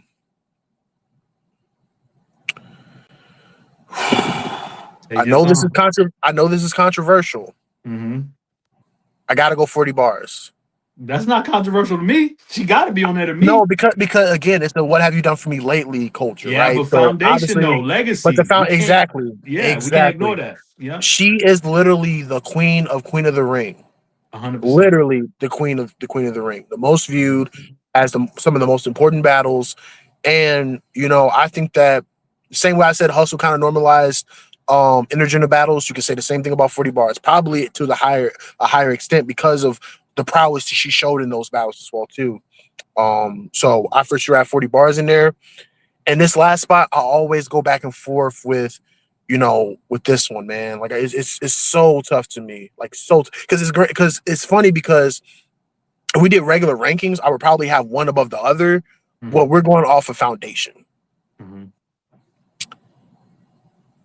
So with that, I gotta go E Heart. Oh, I gotta go E okay. Heart. I respect it. Heart is a It is tough legend. because here's the thing. Mm-hmm. All time, I have official above E Heart all time, and maybe even I do 42 if too. we really break it. If we really break it down, I might I have do too. official in my top 3, right? Mm-hmm. But from a foundational standpoint, and again, I think it's timing because I feel like official comes around maybe a couple years prior, we might be having a different conversation. But Okay. E Heart E Heart literally has one of the first battles on Queen of the Ring. Mm-hmm. Like she inspired the Queen of the Ring movement. Mm-hmm. Debo has said it, like Babs and Vegas said, like she inspired that entire movement. Mm-hmm. So it's very hard for me to not put her in there. And then on top of that, the longevity standpoint, the fact that, she is probably, in my opinion, like I know 40 is probably deemed the best lyricist amongst the ladies. I feel like you can make an argument for E Hart as well too. I think her pen is phenomenal. The fact that she's arguably one of the most consistent within 100%. within the female culture as well too. Mm-hmm. The fact that I can count on her giving me a moment each year or a battle each year. Like her and First Lady Flames is probably one of the best lady battles on caffeine history. One Mm-hmm. of 100%. And then, like I said, she was also a part of that first battle on URL with her and Hustle, the first lady battle as well too. So Fire. she's just done so many major things. Another person I want to throw in there is Gaddis, because Gaddis for sure has a strong case of being Mount Rushmore as well Is this too. honorable mention? Because you only get 4 slots. I know. I'm just like my 4 is Hustle, Jazz, 40, E Hart. The honorable Got it. mentions would be Official and Gaddis. Those 2 right Got it. there have Mm-hmm. strong cases, very strong Okay. cases. And again, Okay. like I said, if we were talking all time, that's a way different discussion. I'm not mad at A that. way different I got discussion. official. I got official in my 4th slot. Everything the Not mad at first that. 3. I feel like the first 3 is in whatever order, Jazz, Hustle, 40. It doesn't matter what order you put them in. Those are the first 3. But I got official at my 4th slot. But I super respect E Hart because of what you said. She's and a lot of people got Hart on Mount Rushmore. You know what I'm saying? What she's accomplished in this culture is phenomenal. And so I respect that. I do want to add this. I had an argument with Vixen the other day where she said that she was the 4th slot on Mount Rushmore. Is She has a Vixen? strong case. She has a Does she strong have a case. strong I case? do feel like she represents, because like here's the thing, Mm-hmm. even though Vixen was around for a while, Mm-hmm. a lot of caffeine fans or post caffeine fans don't remember Vixen going against Farrah back in the day. You know what I'm saying? Mm-hmm. They don't remember Mm-hmm. that. Everything, a lot of Vixen's fans are stemming from when Like she the came on the DNA scene with battle or DNA. something. Yeah, yeah, Exactly. So yeah. she's been around for a while, but I can Mm-hmm. honestly say that like when you talk about a new generation of female battle rap, because a lot of these ladies that were back then doing their stuff is still doing their stuff now. But if you're talking about like the newer gen, she represents that newer gen. Her, Casey, and at one point First Lady Flames, like those 3 ladies, even though they were around for a bit, like they were representing like a whole other era of female battle rap in that Agreed. caffeine era, right? Agreed. So I Agreed. think you couple that with her having, or her being the first ever Wody, right? Mm-hmm. That is a foundational piece of battle rap history. Fire. Fire. I She like has that. she has the first distinguishable award amongst the women. Hey, So hey, she Lang, has you a do this. strong case. You She has do this. You do she has a this. strong case, and Mm-hmm. honestly, I feel like if it wasn't for like if it wasn't for like that slump that she took between the jazz battle up Mm-hmm. into when she battled like Chilla Jones, it was like a year and a half slump. Mm-hmm. I think that she would be viewed even in a much better light. I think she Okay. took that jazz battle a little bit early, though. I will say that. Okay, I will I'm say not that, mad at that. but that's I'm a not whole mad at other that. discussion. Yeah, no, you're right. And I told her, I said, I think when it's all said and done, that has to be revisited. But I think she's still in the throes of fully solidifying that. You know what I mean? But Yeah. the latter half of her career has been incredible. Wins or losses aside, she's been incredible. All right, so Real quick, before we get to the men, one mhm, last name because I just go love ahead. getting out recognition. Hmm. She, at one point in time, she was box office and she was Hmm. arguably the biggest name in female battle rap. I got to give it up Hmm. to QB Black Diamond. Like at one QB point in Black time, Diamond is a goat. people like people forget that like how big of a figure she was for Hmm. female battle rap. Like Hmm. not just Queen of the Ring, but Grind Time as well too. Like Hmm. she transcended league. So I want to give a special shout out to Okay. QB as well too. So What's more important? If I can only do one more battle with Vixen, you know what I'm saying? I work with her with Ars and Av. If I can only do mhm. one more battle with Vixen, what's more important? Vixen versus Hart or Vixen versus QB?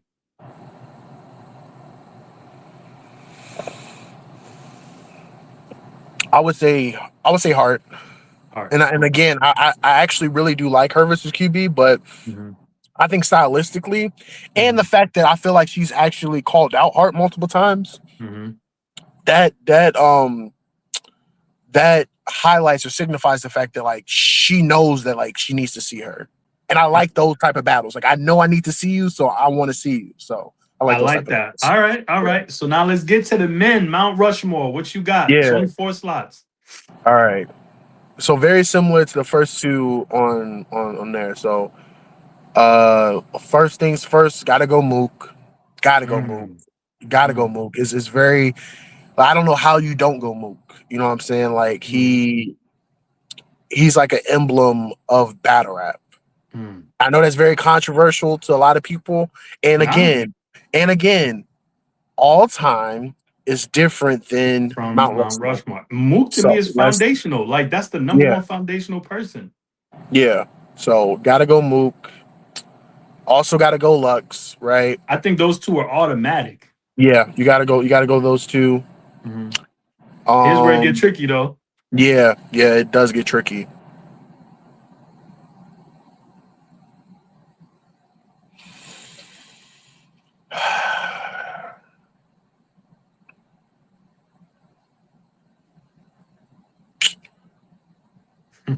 You gotta go Thesaurus. Wow, I wasn't expecting you to You say gotta go that. Okay, Thesaurus. Source, salute Source.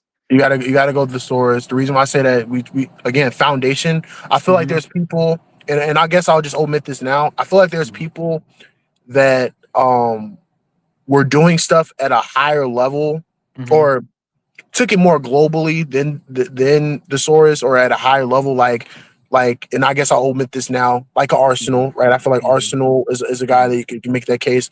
Hitman is a guy that can make that case. Mm-hmm. Disaster is a guy 100% can make that case too. 100%. But if we're talking about foundational piece Mm-hmm.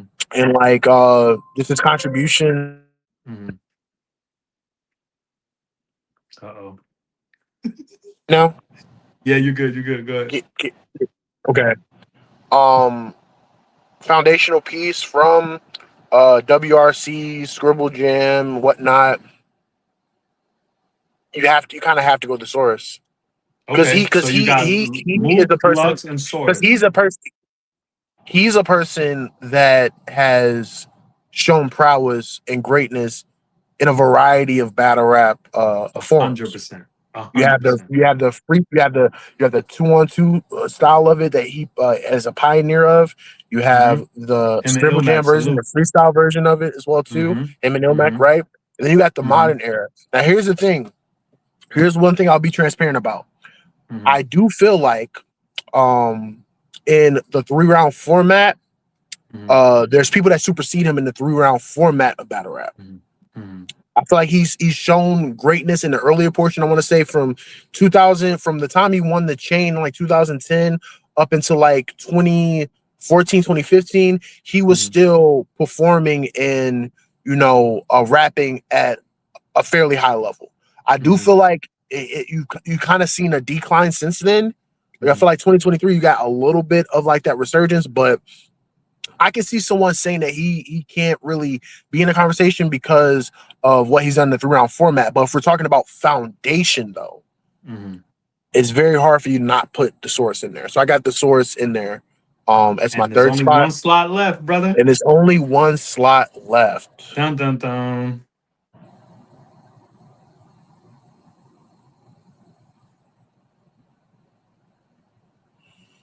Hmm.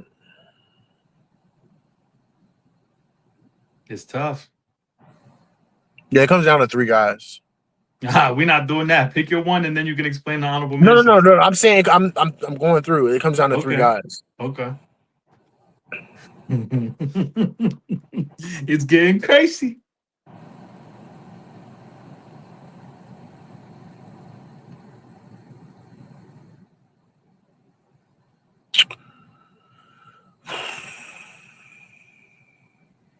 Dun dun dun. I got it. So Here we I got go. it. Nah. No pressure. So the last spot, Mount Mhm. Rushmore. Again, different from all time talk. I gotta go Verb. Mhm. You gotta go Verb. Gotta go Verb. Let's go, Lang. Let's I gotta go, go Verb Lang. because I'm thinking about it, right? Because I'm thinking about Mhm. foundation, right? Mhm. Disaster and Arsenal were around very, very early. Yep. Arsenal from the Lions Den days, from the uh it's gonna kill me. I'm gonna wait until I get it. The not Fight Club. What's Oh it? Fight? God. What? Fight Not Club. Fight. Yeah, Fight Club. It was Fight Okay, Club with International P. yeah, okay. I thought I was like, okay, yeah, no, Fight Club with him Mm-hmm. and Hollow from back then too. Um, been around forever. And on Mm-hmm. top of that, I mentioned it before. It's like he probably took it to heights that like him and Shadi is still one of the top viewed English battles in battle rap history, right? Incredible. Disaster. What he's been able to do internationally is Incredible. impeccable. Him and Oxymoron, him and Oxasino, him Mm-hmm. and then even international or even within the states, him and DNA, as I mentioned, in my opinion, him and DNA is the top 5 battle of all time, in my opinion. Mm-hmm. Him and Cannabis was a huge deal. You could argue that he was probably the biggest battler in battle rap in 2012. You could make the argument, Mm-hmm. right? But we're talking about foundation. Mm-hmm. We're talking about changing the landscape of battle rap, and we're also talking about um sparking a regional movement. And I'm sorry, I'm from the Midwest. So it Talk means a lot to heavy. me. Talk heavy, It means Lang. a lot to me Talk because here's the heavy. thing. Yes, we had Miles. Yes, we had Quest. Yes, we had Marv, right? Mm-hmm. But the mobilization and the movement that was created, crafted by Averb coming in and doing what he had to do when they tried to line him in New York, they tried to line him because he They was definitely preparing for did. one person. They They didn't definitely want to did. rap, so he had to rap against someone else. And They definitely luckily, did. luckily he had the Guardian Angels line in the tuck. You know what I'm saying? And To he, solidify hey, things. legendary. Luckily he had that in the tuck. But Mm-hmm. I think in the grand scheme of things, though, it's hard not to mention Verb. And then and I then and agree. then even outside of the even outside of like the foundational work, right? You also Mm-hmm. have him going against the all-time elites, Mook, Ilmac, Lux, disaster. Ilmac, He's just, Disaster, yeah, all of like the above. Arsenal, Yeah. like Yeah. and he has another ace in the hole when you could argue he has a top 3 battle of all time with him and Hitman. So it's like I 100%. he covers the bases, done it on multiple leagues. Has his ups, has his downs, but ultimately you can't talk about the history of battle rap without talking about Averb. You just I can't. agree with It's very you. The hard. only the only one that I switch out is the source for Arsenal, I'm not because mad at that. I'm not mad at that.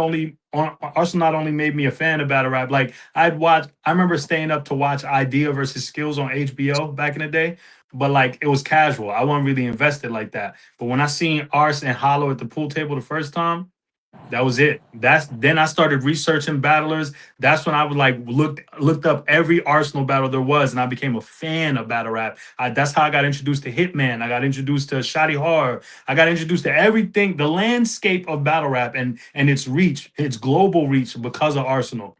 So for me, Ars is in there, and of course Verb, because I think Verb is the blueprint for the real talk third rounds. He's the blueprint.